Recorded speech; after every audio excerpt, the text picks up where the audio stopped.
destroy humanity. This is TimeSplitters 2. We're here on PlayStation 5. Be sure to like the video. Subscribing is great as well. TimeSplitters returns. It's surpassing its predecessor with a larger-than-life experience. All new action, all new storytelling, all new thrilling traveling adventures through time, space, and everything beyond. Over 100 characters. Seriously, just tons of characters. And lots of different ways to play it. Single player, there's kind of like cooperative stuff, there's like some multiplayer action, 4-player split screen action, which is cool. Yeah, it's TimeSplitters 2. It's a pretty classic game. And as always, on the PlayStation 5, at any point, you can press the start button, and you can rewind if you want to rewind time. You can create saves, load saves, and you can have settings such as presets. Modern, classic arcade, modern arcade, so you can change how it visually looks if you'd like to. You can change the button setups and settings if you want. And there's the enhancement on or off, which doesn't seem to do anything. I'm starting to think this might be like a future thing or something like that. And then your region control, NTSC or PAL.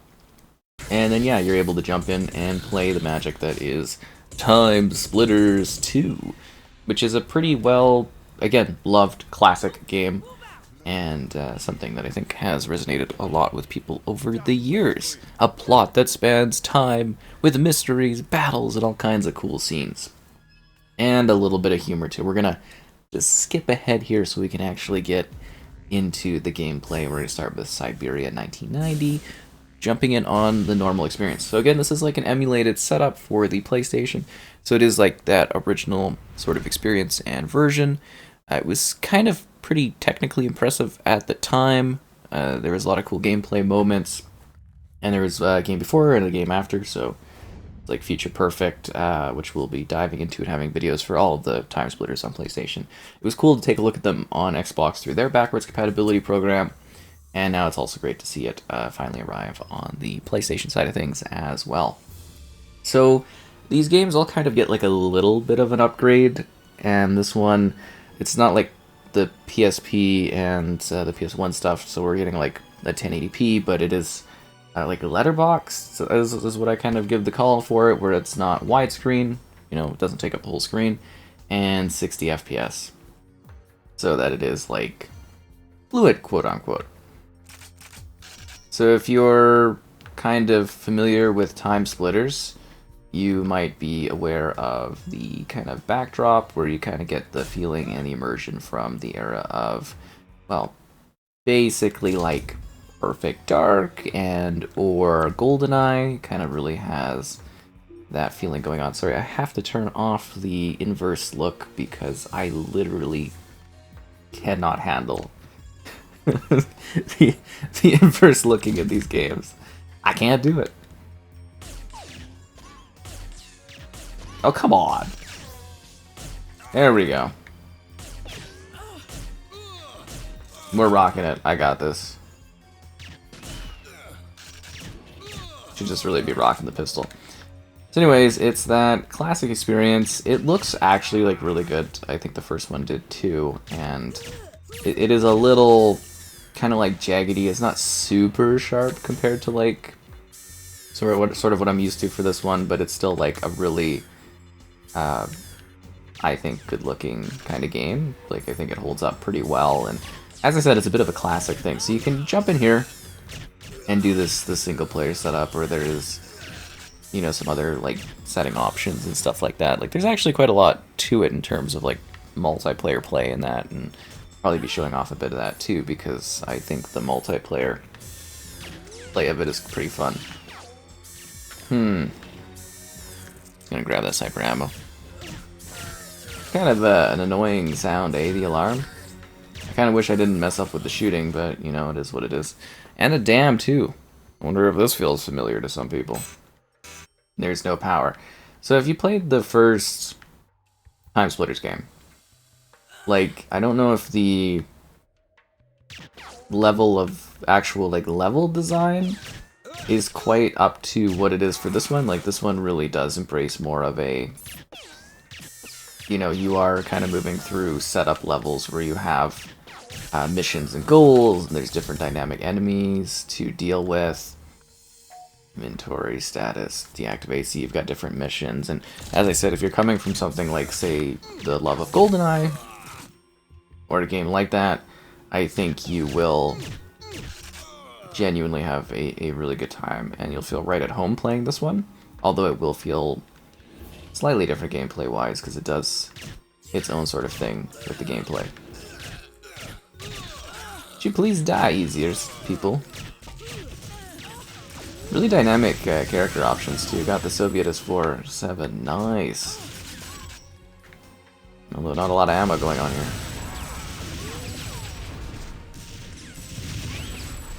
Holy, was that excessive. I do love that there is a rewind feature though now. Steam pressure at 66%. But no, the fun of TimeSplitters, I guess if you're not familiar with the series, is the idea that there are like elements of humor. Like it's kind of serious, but there's elements of humor, and you're sort of fighting back against these problems, and you're essentially like working through time and space and everything like that, going to all these different places, and they can just kind of blop you in anywhere. And that is really, really quite cool, because a lot of other shooters, most shooters, they'll have like a setup, right? So if it's something that's like a horror game, it's going to be, you know, thematically spooky, or if it's like a serious shooter like GoldenEye, you're an agent. But this one can just be wacky and crazy because it can, you know, virtually you could end up anywhere, and that's just kind of the job of your characters, is just to deal with the insanity of being anywhere at any time. Which I always think has been really cool. How far down? Well, I guess it is a dam, but holy, yeah, I guess they really wanted to give you that feeling of actually, you know, going down. Oh, come on. You've got to be kidding me today. It is just not my day out here. Yeah, it's just not my day out time splitting, I gotta tell you. Also, video games and watermelons. Kind of like video games and chickens, right? Did I accidentally just turn on the alarm on myself? Because that's kind of funny. Just a little bit hilarious. This is actually such a crazy change up from the first TimeSplitters game. Like, it is actually kind of mind-blowing how much of an improvement this is, going back and forth between the two of them. I think you don't even appreciate that unless you go and play the first one, and then you play the second one and you go, whoa, technology improvements. This still feels pretty antiquated because, you know, it's a game of its time, but I think it's kind of impressive. And I also love that you can basically rewind at any point if, holy, you know, something doesn't go your way, right?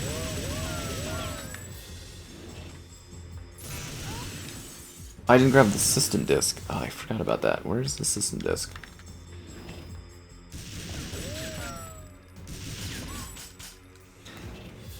Well, that's I grenading myself.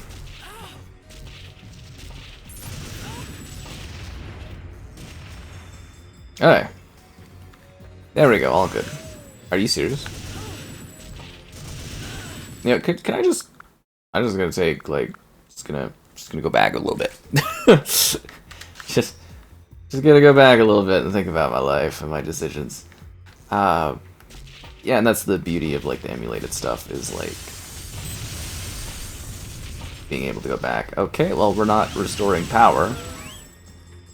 Yeah, okay, I'm just gonna rewind here a little bit. Let's go inside there and do that, so that we're not destroying the thing that's gonna regenerate the power for us.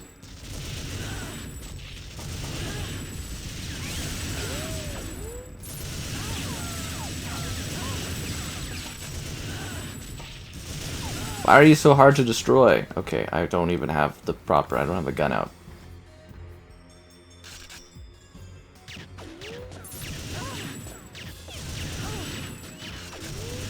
Could you please explode? Okay, we're gonna...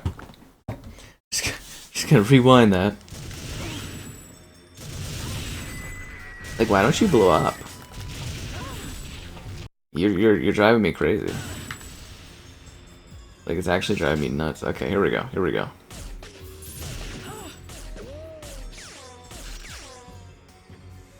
Well, at least it doesn't work now, I don't think. Okay, great. We're doing an excellent job here. Everything is coming together. System disk required. Yeah, so now we gotta go and do the system disk thing, but I think we should probably create a save. And then go and show off the multiplayer so you can see that in action too. See, I give you a little bit of everything. I give you some of the frustrations of me doing a terrible job at taking out the turrets in TimeSplitters 2, and I give you a little bit of the multiplayer action. Oh yeah, so there's background context too on all the different levels. I mean, it's TimeSplitters 2, it's a classic. You know what was really fun? This was in Homefront the Revolution as like an arcade machine. So yeah, then we got arcade, we got challenges, we got a map maker, which is kind of cool. So it's basically like that sort of custom thing you remember. Deathmatch, team deathmatch, capture the bag, bag tag. Look at all these game modes, right? Let's just do a team deathmatch here, Mexican mission, endpoints. We got our bots set up, but you can do different boss setups and scenarios, or bots set up in scenarios, bosses. Alright. Let's do it with the TimeSplitters action. And just like a ton of characters. From all kinds of different places in time. I really do think TimeSplitters would have worked really well 360 era and up if they had done like newer versions of TimeSplitters. Probably would have been like pretty modern, beloved as well. Or it would just be like a lot more well known of a series had they kind of kept with it and done new releases. Because like it really does feel like great shooter action, especially when you're like flowing. And if you like this, again, play Perfect Dark or GoldenEye. If you're, you know, maybe younger, I've never played those games. They are very much like this. It's super cool. I don't feel like I'm so low on the ground. Am I crouching? At least it's the gameplay style. Not used to. Oh, and it's just like outrageous too. As I said, it's like a bit comedic in terms of gameplay. There's a monkey with a flamethrower. There is a monkey with a flamethrower. Why is there a monkey with a flamethrower? It's TimeSplitters, that's why. TimeSplitters is madness. Do you see that?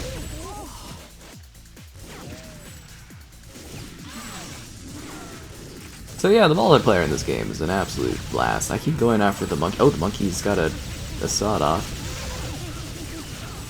I think there's other people to kill. I don't know. I just keep fighting the monkey over and over again. Outlandish outfits, outlandish style. It's like, it's kind of violent, but it's also sort of pretty like accessible too. Yeah, same kind of thing too as like the original TimeSplitters game, just where it's sort of like, it definitely looks better resolution-wise, but still kind of like fuzzy. A little artifacting on stuff. Is there like, can I... Like, I don't want to go to the main menu, but I want to like go back to the lobby kind of thing and change things up, or is that... I wonder if that's under the rematch settings. Okay, no, it sets right up here. Okay, good. Let's do the Aztec. You can't see it, but I'm bumping along to the music. What kind of outfit is she wearing? Look at all these cool characters.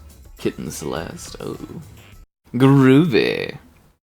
We time splitting hard. What can I say? We time splitting hard. But yeah, you can play this with like 4 players locally if you want to. You could just, you know, play it against bots.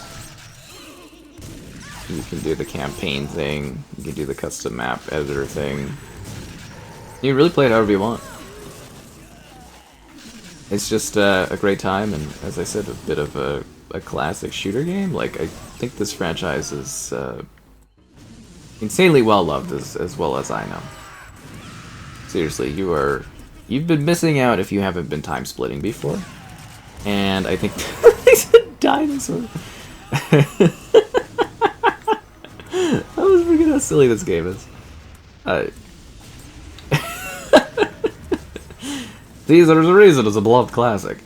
No, but you really have been missing out if you've never been playing a TimeSplitters game. You should be checking them out, because they're really, really cool games. They're ridiculous in the best of ways, and I feel like we've been robbed by not having modern TimeSplitter games. Absolutely robbed. I mean, just imagine this, but in the modern era. Well, then again, it probably would be like how multiplayer shooters are, but this would be really, really entertaining and funny. I mean, I personally think this is really entertaining and funny already. I got killed by the monkey. It looks like my arch nemesis today in doing this video is the monkey for some reason. I don't know why, but that's how it's going. Also strangely well balanced, I think, too. Good multiplayer levels and relativity to their era, too. You know, I'm kind of perplexed. Oh, Monkey's going for the last kill. I'm kind of perplexed why they never actually did like a remastered package of this. I know it's a lot easier to have, you know, just backwards compatibility for Xbox and for PlayStation doing like, you know, having PlayStation do the emulated thing, but it is kind of a bit strange, right? Like, I think this is something that you really could have modernized, made it online multiplayer friendly, and grabbed a whole bunch of people into, right? It is a shocker that this series is not larger. Look at all these maps. So many levels. It's actually, like, mind-blowing. This is like Jack of Blades from Fable. Monkey! I love how they all have balanced, like, stats, too, where they're all like, you know, this character does this, Sergeant Cortez. You know, I interviewed the voice actor for Cortez, eh? Pretty cool, right? Yeah, yeah. That's on the channel. TimeSplitters!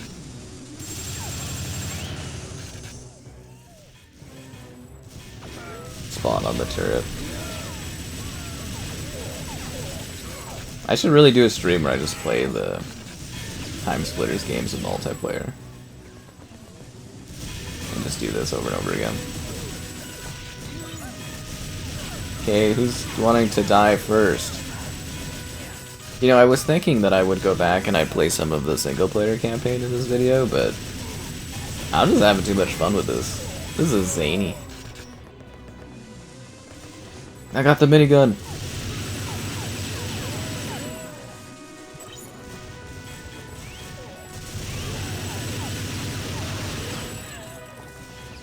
This really is just quite spectacularly well put together. And for something that you really wouldn't think of people like playing it online and stuff ever, the fact that there was like this much time put into something like this is kind of amazing. Like, they just really wanted you to have a fun local mode that you could just enjoy endlessly with your favorite characters from the campaign and just keep playing the game over and over again as much as you wanted to. It's kind of a special thought if you think about it. Especially since games wouldn't do anything like this today. You wouldn't even... It's rarely you even get, like, bot modes or anything right now, right? Just wait till you see Future Imperfect if you haven't checked that one out yet. I got a video coming for that too, and or available for that too, I guess, depending on when you're watching this, and yeah, it's pretty cool. Pretty cool. Alright, what do we got next? Do we try like a different game mode? I think we should try a different game mode. We'll back out. We'll do Capture the Bag. And we'll do it on the ice station. I feel like we should have done the hospital mission. You know what I mean? The hospital level would have been really good. Core part. So you unlock stuff too, and you work towards things, and yeah, it's just that classic emulated version of the game that you might have loved back in the day, or might be taking a look at for the first time, right? And that in itself is kind of awesome when they do these initiatives that allow people to enjoy games that might not have enjoyed them previously, right? And TimeSplitters 2 really is quite a classic, so definitely worth diving into and playing, because yeah, you just get to visit some of the craziest of situations for combat, and campaign's pretty cool too. Great characters and whatnot.